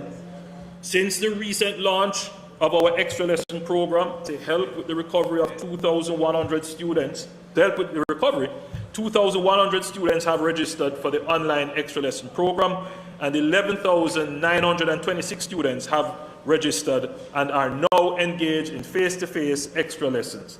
6,175 secondary students and 5,751 primary students. I want to encourage all our students and parents to take advantage of this extra lesson support to begin to make up for the learning loss. While we work to address the learning loss from the pandemic, we are concurrently embarking on a systemic transformation of our education system to address 3 fundamental issues. The first is the quality of education and alignment with future job markets. Many of the things we take for granted today, the iPhone, Twitter, WhatsApp, Instagram, and Snapchat, did not even exist 10 years ago. If we take a look at the most valuable companies in the world by market value in 2004 versus today, in 2004, General Electric was number 1. Can you imagine today General Electric is 134th? Yeah? And of course, Apple is the top company today. Only one company, Microsoft, was in the top 10 in 2004 and is still in the top 10 today, a technology company. In 2004, only 2 of the top 10 were technology companies. Today, 7 of the top 10 technology companies. This shows us the fast pace and direction of change. We are now firmly in the midst of a global technological revolution, the 4th industrial revolution, that is transforming the way we access information, communicate, learn, and even play. In its scale, scope, and complexity, the transformation is unlike anything we have experienced before. In our 60th year of independence, as we look to the future, Jamaica cannot rely solely on the industries that have sustained us for the last 60 years. We must bring new ideas and technologies to expand and increase efficiency of our traditional industries. We must also create and invest in industries of the future to diversify our industrial and productive base.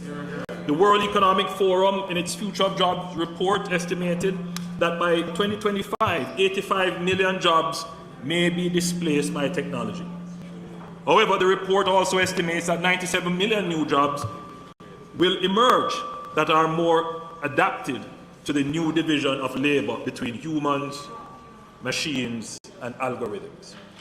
Madam Speaker, is our current education system geared towards preparing our children to compete globally and get their fair share of these 97 million new digital economy jobs? I think we all know the answer. We therefore need to urgently transform our education system so that our children have the skills to participate in this revolution. STEAM disciplines, science, technology, engineering, arts, and mathematics, and coding are at the heart of the global technological revolution. We must truly embrace science and technology as drivers of economic transformation and growth. Madam Speaker, we are known for our athletes, music, and culture. Now we must become known for being innovators and creators in science and technology. We must harness the same audacious spirit that makes Jamaica, as a small tropical country, bold enough to compete in the Winter Olympics, to believe that we too can compete with the best in this global technology revolution. This is something we have done before. There have been several groundbreaking Jamaican innovators. For example, Drs. Manley West and Albert Lockhart developed Canosol, a breakthrough treatment for glaucoma. Dr. Cicely Williams discovered the child malnutrition syndrome, kwashiorkor. Dr. Thomas Philip Leckie created new cattle breeds that are more suitable to Jamaican climate and terrain, and surprisingly to tropical climates, and are worldwide demanded now. Dr. Paula Tennant developed a bioengineered papaya plant that is resistant to the papaya ring spot virus. I have named just a few. There are several others. But how many Jamaicans, particularly our children, know of these scientists? Madam Speaker, in our 60th year of independence, we must ensure that their stories are publicized and heard for every boy and girl in schools, so that they appreciate the rich legacy that has preceded them, on which they must build the new Jamaica. We must endow Jamaican boys and girls with not only the technical skills, but the self-confidence and belief that it is not beyond them to develop the next great innovation, the next Google or Apple, or find the cure for cancer right here in Jamaica. We have begun the transformation, but there is still a long way to go. The government has been taking deliberate steps to position Jamaica as a technology and innovation hub, the Silicon Valley of the region. We have recently launched the Coding in Schools program in partnership with the Amber Group and Digicel. Coding will be taught from grades 1 to grades 13 across all public schools, and youth will acquire basic numeracy, language, and problem-solving skills, which are prerequisites for coding. Madam Speaker, while the pandemic slowed down our plans, we have not given up on our objectives to build 6 new STEM schools and 1 performing arts school. Work has continued apace to identify lands, and we will be launching an architectural design competition to design these new schools.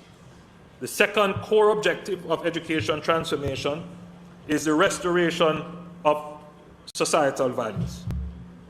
Over the past decades, there has been an erosion of the moral fabric of our society and the basic norms of decency and civility that once characterized us as a nation. Verbal and physical abuse, vulgarity, and barbarity are becoming far too commonplace in our personal interactions. We have socialized an entire generation into normalizing violence. This is at the root of our epidemic of violence. The National Commission on Violence Prevention was established to study the problem of violence and the existing strategies being used to reduce violence and make realistic and attainable recommendations. The Commission has been consulting with violence prevention stakeholders in the public and private sector and civil society to identify gaps in past and current initiatives. The research confirms that violence prevention is a complex task and requires a comprehensive approach including legal, educational, cultural, behavioral, and social protection interventions. Another critical finding is that violence prevention is most effective when it begins at an early stage. Parenting support and early childhood development are critical investments in violence prevention. Over time, violence prevention recommendations will be used to guide the creation of policies and programs geared towards a shift in cultural norms and behaviors. If we are to have any hope of restoring values, attitudes, and behaviors that we once cherished as inherently Jamaican, they must form a central part of the education and socialization of our children. A key component of our educational curriculum must be focused on developing the socio-emotional intelligence, competencies, and skills that will enable us individually and as a people to accomplish great and complex tasks productively with a pro-growth and pro-social mindset while managing our emotions in social transactions to resolve conflict without violence and deviance. The third core objective of education transformation is to address long-standing issues of inequity in our system. Education is a great socio-economic equalizer. Several of us came from very humble beginnings and are here as a result of access to education. We owe it to current and future generations to give them the same opportunity. Under our current education system, access to the best schools is highly correlated with socioeconomic status. We must take decisive steps to improve access to quality education for the poor and underprivileged. We now have the report on the Education Transformation Commission, chaired by Professor Orlando Pattison, which provides us with a solid blueprint for recommendations for the way forward. The Ministry of Education and Youth has begun its analysis of the report and recommendations. Madam Speaker, one of our challenges as a country has been implementation. In order to ensure that the Commission's recommendations are implemented, I will appoint an Education Transformation Oversight Committee, ETOC, drawn from members of the Commission and key stakeholders, including the opposition, that will be responsible for monitoring and publicly reporting on the progress of implementation of the recommendations. The Oversight Committee will be chaired by Dr. Adrian Stokes, a financial economist and a senior business leader who is a director as well at the DBJ. Madam Speaker, let me turn to the Heart Trust NSTA. Over the 40 years of its existence, the Trust has trained and certified hundreds of thousands of workers and established an enviable institutional framework for TVET in Jamaica. In fact, the last Global Competitiveness Report issued by the World Economic Forum in 2019, Jamaica is ranked 36 out of 141 countries in the quality of vocational training. Jamaica was the highest ranked Caribbean country and the third highest in Latin America and the Caribbean.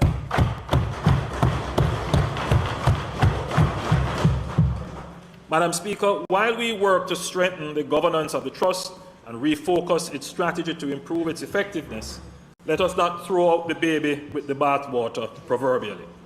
We need to build the Trust's multi-decade institutional knowledge in the fields of technical and vocational training, national service, and lifelong learning. Madam Speaker, I have appointed a new board under the chairmanship of Professor Alvin Wint. The key changes that the new board intends to implement are: 1, improvement in the quality of vocational training through increased integration of STEAM, that is science, technology, engineering, arts, and mathematics.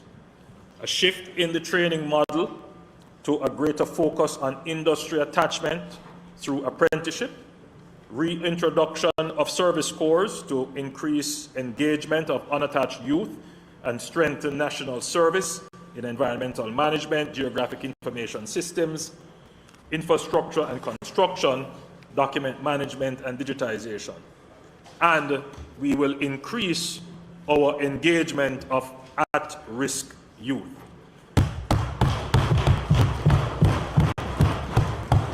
Madam Speaker, I've also asked Professor Pattison, as a follow-up to the report of the Education Transformation Commission, to lead a comprehensive review of the organization and delivery of the Jamaican system of technical and vocational education and training, including an institutional review of the Holness Trust, and recommend changes to improve its effectiveness.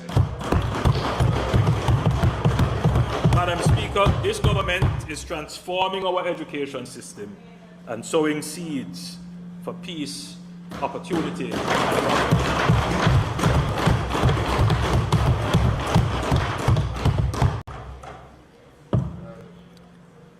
Madam Speaker,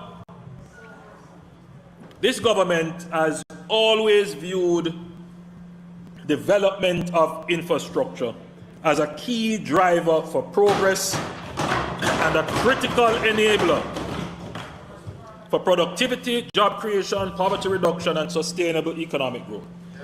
We are improving our physical infrastructure: roads, bridges, houses, ports, schools, hospitals, police stations, tourist establishments, water and sewer lines, you name it, and our digital infrastructure as well, which are the foundational services necessary for the information technology capabilities of our country, which will become a digital society. Let me emphasize that infrastructure is not just roads and buildings. It is the interconnected system of sustainable, resilient, and inclusive solutions that work together to drive progress towards our goals. In order to optimize these solutions and accelerate growth, the link to improvement in quality of life must be evident. Madam Speaker, we are cognizant that Jamaica's infrastructure is also under stress because much of our infrastructure is aged. We have